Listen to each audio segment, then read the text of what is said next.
ఇవాళ సహజంగా ఎక్కడికి వెళ్ళి ప్రవహిస్తుంది నది? మూసి జీవనది కాదు, జీవనదులు ఉన్నాయి. జీవనదులు అంటే అవి నిరంతరం 365 రోజులు ప్రవహిస్తాయి. మరి ఈ నది ఏమిటి అంటే ఇది వరద నది. వర్షాలు బాగా ఉధృతంగా పడినప్పుడు, అది ఎక్కడ పడినప్పుడు, మన ఊర్లో పడినప్పుడు పడదు, పైన పడినప్పుడు. పైన అనంటే అనంతగిరి కొండల మీద పడినప్పుడు. దాదాపు ఒక 4-5 వేల ఎకరాల్లో విస్తరించినటువంటి అనంతగిరి కొండల్లో నిర్విరామంగా కురిసే వర్షాలు ఆ కొండ చర్యల్లోకి ఇంకడం వల్ల మనకి కిందికి వచ్చేసరికి రామలింగేశ్వర స్వామి ఆలయం దగ్గర అది ఊటలాగా మొదలవుతుంది. ఆ ఊటలోంచి మూసి వస్తుంది, ఈ నది వస్తుంది. ఇది చారిత్రక సత్యం. ఇవాళ ఆ అనంతగిరి కొండల్లోంచి ఒక 2000 ఎకరాలని మళ్ళీ మనము దామగుండానికి ఇచ్చాము, ఒక దీనికి ఇస్తున్నాం. ఇవ్వడం వల్ల అక్కడ కొన్ని చెట్లను తీసివేయడం, నేలను చదును చేయడం అంటే చాలా ప్రమాదకరమైంది. నదులకు ఏమిటి అని అంటే సహజంగా ఉండాల్సినటువంటి ప్రవాహాలను తొలగించి అక్కడ అదంతా చదును చేసేసరికి అక్కడ వర్షం అనేటువంటిది, అక్కడ పడినటువంటి వర్షం అనేది అక్కడ ఇంకి వాటి సహజ మార్గాల గుండా రావడానికి అవకాశం ఉండదు. ఉండకపోవడం వల్ల ఆ వర్షం వరద అవుతుంది. ఆ వరద అనేది కింది గ్రామాలను ముంచేస్తుంది. అదే సహజ మార్గంలో వస్తే నది లాగా బయటకు వస్తుంది. సో ఇప్పుడు అక్కడ అది లేదు. రెండవది, నేను 15 సంవత్సరాలుగా నది పరివారంలో భాగంగా ఉంటున్నాను. నది పరివాహక ప్రాంతంలో ఉంటున్నాను, పరివారంలో భాగంలో ఉంటున్నాను. మాకెప్పుడు నది వల్ల ప్రమాదం ఏమీ జరగలే, నది వల్ల మాకు ఇబ్బంది ఏం జరగలే. సరే అనుకుందాం, ఆ నది ప్రవహించలే వర్షాకాలంలో తప్ప. ఆ నదిలో ప్రవాహం లేదు, ఆక్రమణలకు గురవుతుంది. కాబట్టి చంద్రబాబు నాయుడు చేసినట్టుగానో దాన్ని ఒక నందనవనంలాగా చేద్దాం అనుకున్నాడు. రాజశేఖర రెడ్డి గారు దాన్ని సుందరీకరిస్తానని అనుకున్నాడు. కేసీఆర్ గారు దాన్ని ఇంకొంచెం విస్తృతం చేసి దాన్ని కూడా నీళ్ళల్లో ప్రవహింపజేసి, ఎట్లా ప్రవహింపజేస్తారు? అది సజీవ నది కాదు కదా, ఏదో హిమాలయాల నుంచి రావట్లేదు ఒకటి, లేదా అంటే నిరంతరం ఇది జల ప్రవాహం లేదు. ఎందుకు లేదంటే అది జల ఊట నుంచి సహజంగా రావట్లేదు, హిమాలయాల నుంచి రావట్లేదు, అట్లాంటి చోటు నుంచి రావట్లేదు. రెండవది, మిగతా నదుల నిడివి కనీసం 2-3 వేల కిలోమీటర్లు. మీరు గోదావరి తీసుకున్నా, కృష్ణ తీసుకున్నా, కావేరి తీసుకున్నా, కొన్ని వేల కిలోమీటర్లు 2-3 రాష్ట్రాలు దాటి అక్కడ కురిసినటువంటి వర్షము, వరద నీరు ఇవన్నిటినీ కలుపుకొని ఆ నది నిరంతరం ప్రవహిస్తూ ఉంటుంది. ఇప్పటి గోదావరి ఇప్పుడే వట్టిపోయింది, ఎండిపోయింది. ఎందుకంటే పై భాగంలో అన్ని చోట్ల ఎక్కడికక్కడ దున్నేసినారు, ఎక్కడికక్కడ నగరాలు అయినాయి కాబట్టి రావట్లేదు నీళ్ళు. సో అటువంటి ప్రవాహం లేదు. సరే, ఈ చర్చ వచ్చినప్పుడు మేము ఇచ్చిన సలహా ఏంటంటే ఈ ముందు పునరుజ్జీవం ఎట్లా చేయాలంటే, మీరు గోదావరి నుంచి కృష్ణ నుంచి నీళ్ళు తీసుకొచ్చి నింపండి, నిరంతరం దానిలో ప్రవాహం ఉండేటట్టుగా చేయండి. అయితే ఈ నిరంతర ప్రవాహం చేయడం వల్ల కూడా ఈ నది యొక్క తలతన్యత, దాని సర్ఫేస్ టెన్షన్ కనుక మనం చూసినట్టయితే అసలు చాలా నదులకు లేని స్లోప్ ఈ నదికి ఉంటుంది. మనం నార్సింగి పాయింట్ నుంచో లేకపోతే గండిపేట నుంచి కనుక మీరు తీసుకున్నట్టయితే మరి అది నాగోల్లో లేకపోతే ఇంకో చోటికి పోయేసరికి ఆల్మోస్ట్ ఇట్లా డౌన్లో దిగిపోతుంది. అయితే నిజంగా కూడా ఏం చేయాలి, దీన్ని మధ్యలో కల్వర్ట్లు కట్టి, లేదా ఇంకొక చిన్న చెక్ డ్యామ్ అని అంటాం కదా, చెక్ డ్యామ్స్ కట్టి ఆ చెక్ డ్యామ్లలో నీళ్లు నిల్వ ఉండేటట్టుగా చేస్తే నదికి సుందరంగా ఉండడానికి ఆస్కారం ఉంటుంది. లేకపోతే మీరు కాళేశ్వరం నీళ్ళన్నీ నదిలో చేసి దీన్ని తీసుకుపోయి కృష్ణలో కలుపుతామంటే దానంత ఫులిష్నెస్ ఇంకే ఉండదు. కాళేశ్వరం నీళ్లు కేవలం నదిని నిలకడగా ఉంచడానికి మాత్రం. నదిని పరిగెత్తిస్తాము. ఈ పరిగెత్తించడం వల్ల 6 లక్షల ఎకరాలకు పారాల్సిన నీళ్ళని 60,000 ఎకరాలకు పార్పిచ్చేస్తాం. దీనివల్ల నల్గొండ, ఇదంతా ఒక బక్వాసం. అట్లుండదు. ఎవరు ప్రాజెక్టు ఎవరు ప్లాన్ చేసినప్పుడు అట్లుండదు. దీని మీద ఏమైనా ప్రాజెక్టులు కడతారా? దీని మీద ఇంకేమన్నా చెక్ డ్యామ్లు కట్టి దాని నుంచి వరదని పారిస్తారా? అది ఏమి చేస్తారో చెప్పండి. అది ఏం చేస్తారా నదిని? ఇది ఒకటి. సరే, బహుశా కాంగ్రెస్ పార్టీకి, ముఖ్యమంత్రికి, ప్రభుత్వానికి ఏదో ఐడియా ఉండొచ్చు. మనం అడుగుతుందా ఏంటంటే ఐడియా ఏమిటో చెప్పండి. ఆ ఐడియా ఏమిటో చెప్పండి, దాని ప్రకారం చేయండి. దానికోసం మీరు కొరియాకే పోవాల్సిన అవసరం లేదు.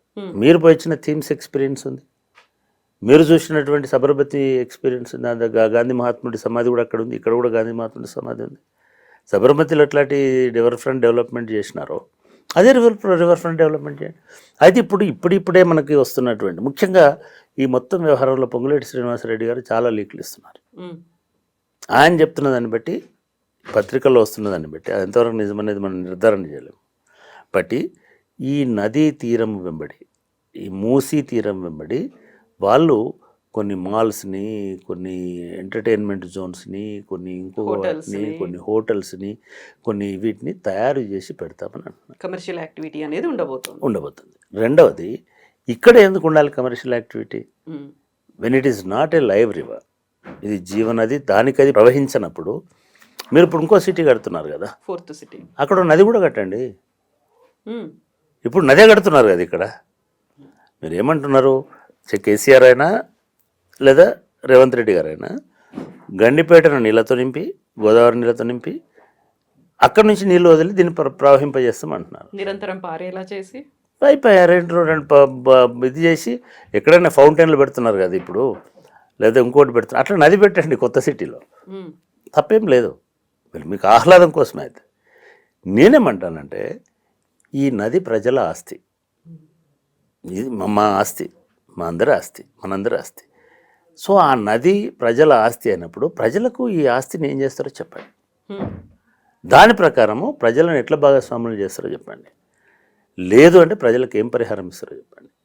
సో మీ ప్లాన్ ఇప్పటివరకు ఆవిష్కరించబడిన గవర్నమెంట్ ప్లాన్ ఏమిటంటే ఈ నది, మన ముఖ్యమంత్రి గారు కూడా మాట్లాడుకుంటూ అదే అడబోతున్నారు. 2 గంటల పాటు సుదీర్ఘంగా ప్రెస్ మీట్ జరిగింది. అందులో ఎక్కడా క్లారిటీ రాలేదా మీరు అడిగిన క్వశ్చన్స్కి? అంటే ఎందుకు క్లారిటీ ఉందండి, క్లారిటీ లేదని కాదు.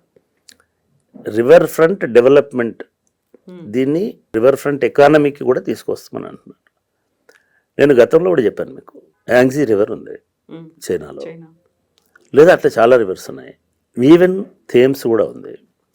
చాలా చోట్ల ఆ ఎకానమీలో ఆ ప్రజలు కూడా భాగస్వాములు.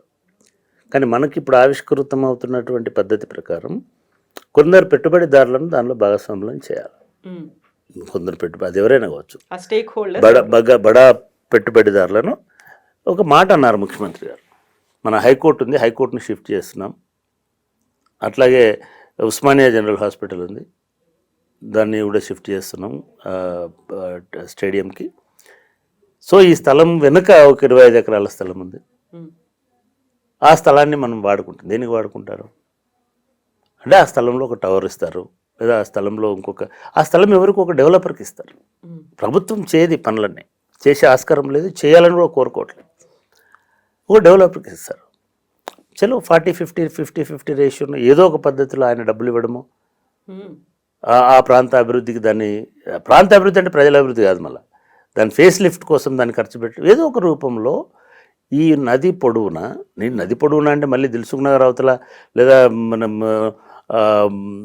నాగోల్ అవతల చేస్తే ఎవరు పోరు. వాళ్ళ టార్గెట్ అంతా ఏమిటి అని అంటే, నేను అనుకోవడము పురాణాపూల్ నుంచి లేదా మలక్పేట నుంచి ఈ పై భాగంలో దీన్ని ఒక ఎకనామిక్ జోన్ చేయాలి.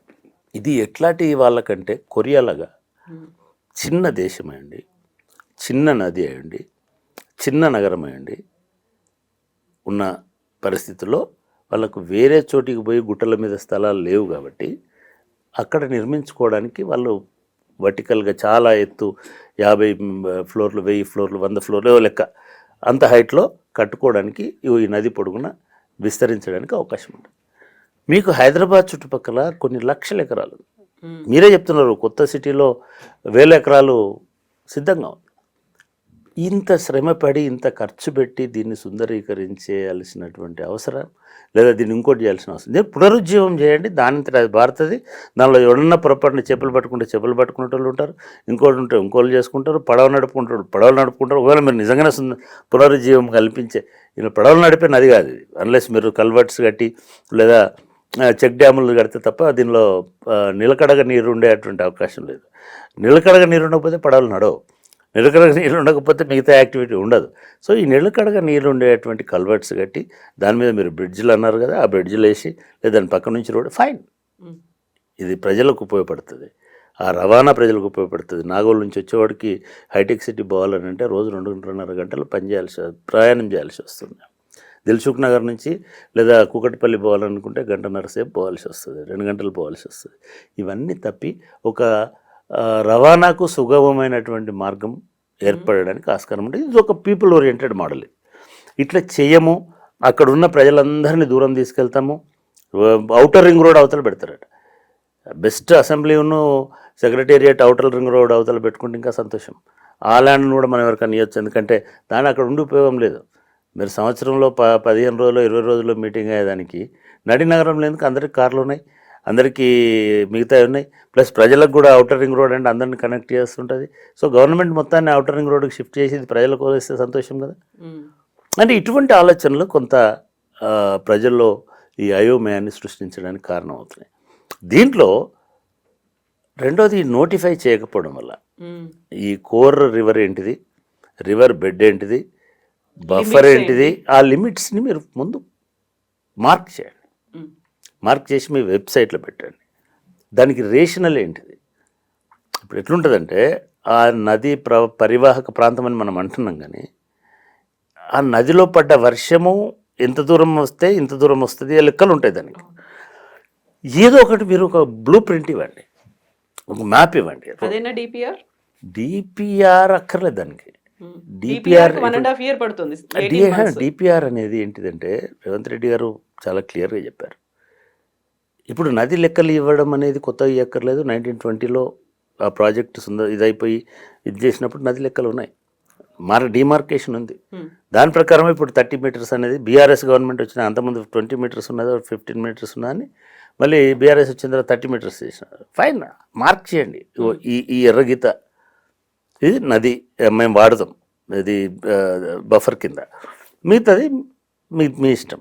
అది ఒక మార్గం. రెండవది మీరు అనేది డిపిఆర్, అది డీటెయిల్డ్ ప్రాజెక్ట్ రిపోర్ట్. ఫస్ట్ మీరు అర్థం చేసుకోవాల్సిందంటే అసలు మూసీ ప్రాజెక్ట్ అంటే ఏమిటి అనేది డిఫైన్ చేయాలి ప్రభుత్వం. ఇందాక మనం అనుకున్నట్టు అది ఫైనాన్షియల్ జోన్ కాబోతుందా, అది ఎకనామిక్ డెవలప్మెంట్ యాక్టివిటీకి కావాల్సినటువంటి కారిడార్ అవుతుందా, లేదు అది ఆహ్లాదాన్ని ఎంటర్టైన్మెంట్ పంచేటువంటి ఒక రిక్రియేషన్ అంటారు కదా, రిక్రియేషన్ జోన్ అవుతుందా, లేదు దాని పక్కన పులులు, సింహాలు, వేట కుక్కలు ఇవన్నీ పెంచే జంతు ప్రదర్శనశాల అవుతుందా, లేదు దానికి ఇంకొక పర్యావరణానికి తోడ్పడే ఏమి చేస్తారో దయచేసి మీరు ప్రజలకు చెప్పండి. ఇది మొదటిది.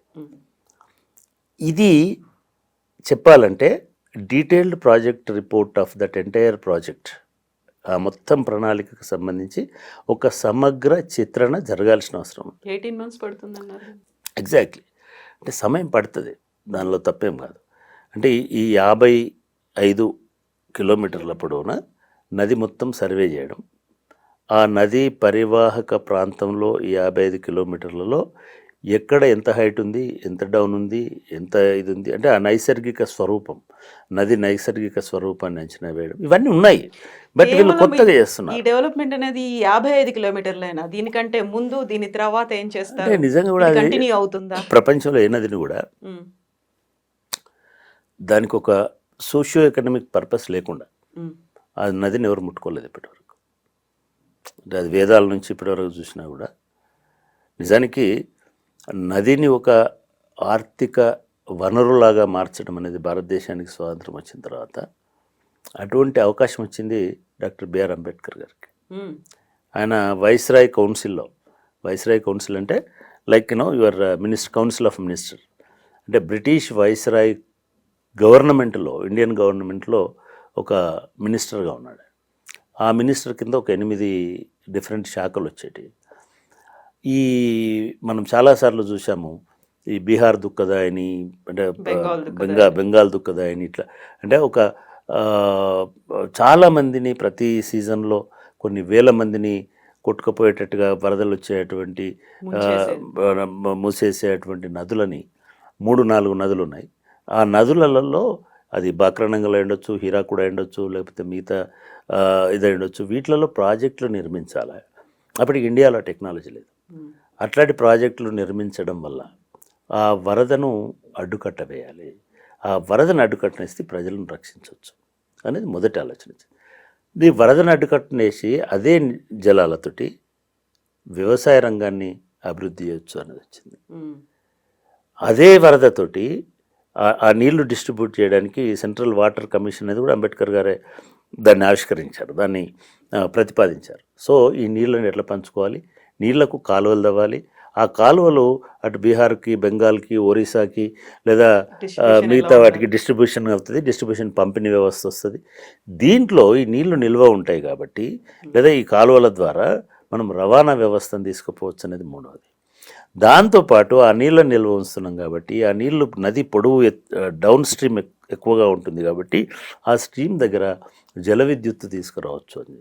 లేకపోతే విద్యుత్ కూడా లేదు భారతదేశంలో. ఆ విద్యుత్తును తయారు చేయడం, ఉత్పత్తి చేయడం, పంపిణీ చేయడానికి మళ్ళీ ఒక ఎలక్ట్రిసిటీ రెగ్యులేటరీ సిస్టమ్ని కూడా ఆయన అంటే ఒక నది వల్ల ఇగో ఇన్ని విస్తృత సామాజిక ఆర్థిక ప్రయోజనాలు ఉంటాయి అని ఆయన చెప్పినప్పుడు చాలామంది నది అంటేనే ప్రవహించేది, నదిని ఎట్లా ఆపుతారు మీరు? ఇది వైదిక ధర్మానికి విరుద్ధం. ఎందుకంటే నది నాకు తెలియదు వేదాలు, కానీ నదులు ప్రవహిస్తేనే దానికి ఒక ప్రాశస్త్యం ఉంటుంది. అటువంటిది మీరు దాన్ని ఆపేయడం ఎందుకని పెద్ద ఎత్తున ధర్నాలు, ర్యాలీలు, ఆయన స్వయంగా వెళ్ళి బెంగాల్లో, ఒరిస్సాలో వాళ్ళతో మాట్లాడి దాన్ని ఇది చేసుకుంటూ వచ్చినాడు. సో అంటే వాళ్ళని కన్విన్స్ చేసి చెప్పి ఒప్పించి ఇగో మీకు కూడా నీళ్ళు వస్తాయి, మీరు కూడా ఇది వస్తుంది, మీకు కూడా ఇది ఫైన్. అక్కడి నుంచి ఇక్కడి వరకు చాలా నదులు వాటికి అనుగుణంగా చేసుకుంటూ వచ్చారు.